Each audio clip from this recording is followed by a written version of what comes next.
సత్తుపల్లి పట్టణంలో గల ప్రభుత్వ బాలికల జూనియర్ కళాశాల యాన్యువల్ డే మరియు ఫేర్వెల్ డే కార్యక్రమంలో పాల్గొన్నారు. సత్తుపల్లి ఎమ్మెల్యే శ్రీమతి మట్టా రాఘమయ్య దయానంద్, రాష్ట్ర కాంగ్రెస్ నాయకులు డాక్టర్ మట్టా దయానంద్. ఈ సందర్భంగా ఎమ్మెల్యే మాట్లాడుతూ చదువుకునే వారన్న మా అత్తకి కీర్తి శేషులు మట్టా ఆరోగ్యమ్మకు ఎంతో ఇష్టం.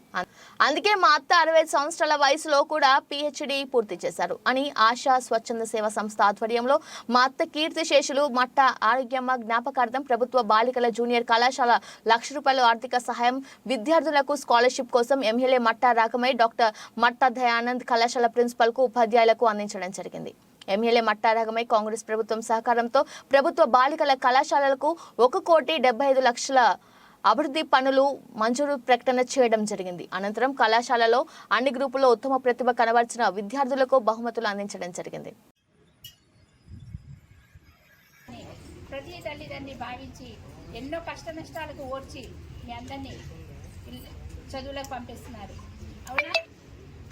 మన పేరెంట్స్ ఎంత కష్టపడుతున్నారు. ఇళ్ళలో చిన్న పని కూడా చెప్పారు మీకు, మా అమ్మాయి అలసిపోయి వస్తుంది చదువుకొని అనేసి చేస్తున్నారా? ఇంట్లో ఎవరైనా పనులు లేదు కదా, వాళ్ళు అన్ని టయానికి మీకు అందించి ఎంత కష్టపడి పంపిస్తున్నందుకు వాళ్ళని ఖచ్చితంగా మీరు గుర్తుంచుకొని ఫ్యూచర్లో మీరు మంచిగా అభివృద్ధి సాధించి వాళ్ళని కూడా మీరు మంచిగా చూసుకోవాలి. మీ బాధ్యత ఏంటంటే తల్లిదండ్రులని వాళ్ళని కూడా మీరు ఆదరించాలి, వాళ్ళ బాగోగులు కూడా చూసుకోవాలి ఫ్యూచర్లో. అలాగే ఇది మా అత్తయ్య గారు ఎంతో కలలు కన్నారు, అమ్మాయిలను చదివించాలి. ఎప్పుడు ఆమె 65 ఏళ్ల వయసులో కూడా PhD చేశారు. అంత ఆమె చదువు అంటే అంత ఇష్టం ఆమెకి. అందుకని ఆమె కాలేజీ రావడానికి ఎంతో కృషి చేశారు కనుక ఆమె పేరు మీద కూడా మేము కాలేజీకి డొనేషన్ ఇవ్వడం జరిగింది. మెరిట్ స్టూడెంట్స్కి ప్రతి సంవత్సరము స్కాలర్షిప్స్ అందించడం జరుగుతుంది. అలాగే మీరు కూడా మంచిగా చదువుకొని ఫ్యూచర్ బాగుండాలి. మీ తల్లిదండ్రులని, మీ ఉపాధ్యాయులను కూడా గౌరవించుకోవాలని. తర్వాత విద్య అనేది వినయాన్ని నేర్పుతుంది కనుక మీరందరూ మంచిగా అందరితో సద్బుద్ధితో మెలగాలని, మీ ఫ్యూచర్ బాగుండాలని అందరినీ కోరుకుంటూ ఈ అవకాశం ఇచ్చినందుకు అందరికీ నమస్కారాలు తెలియజేసుకుంటూ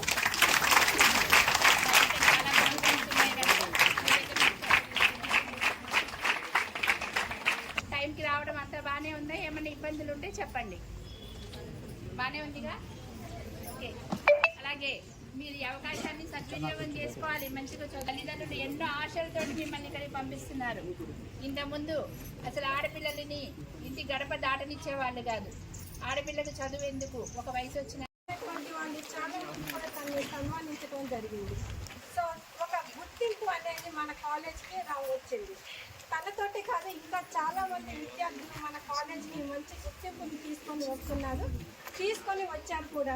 మీరందరూ కూడా ఇప్పుడు ఉన్నటువంటి ప్రస్తుతం మీరున్నటువంటి వాళ్ళందరూ కూడా బాగా చదువుకొని మన కళాశాల యొక్క పేరు ప్రతిష్టలు ఇంకా పెంచాలని చెప్పేసి కోరుకుంటున్నాను.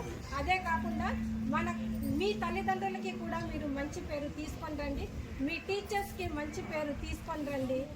కాలేజ్ రావద్దు అనే ఆలోచన వచ్చి లోకల్లో ఉన్నటువంటి లీడర్స్ అందరినీ కూడా గ్యాదర్ చేసి ఉడతనేని సత్యం గారి దగ్గరికి వెళ్ళడం, సత్యం గారి దగ్గర కూర్చొని ఎలా అయినా సరే ఆడపిల్లలకి ప్రత్యేక కాలేజ్ కావాలని పట్టుబట్టడంతో గాలి సత్యం గారు మరియు ఆరోగ్యమ్మ గారు ఉడతనేని సత్యం గారు ఆరోగ్యమ్మ గారు ఉడతనేని సత్యం గారి దగ్గరికి వెళ్ళి పట్టుబట్టారు. ఆనాడు మన మినిస్టర్ గా ఉన్నారు తుమ్మల నాగేశ్వరరావు గారు. ఉడతనేని సత్యం గారు ఎలా అయినా సరే సత్తుపల్లి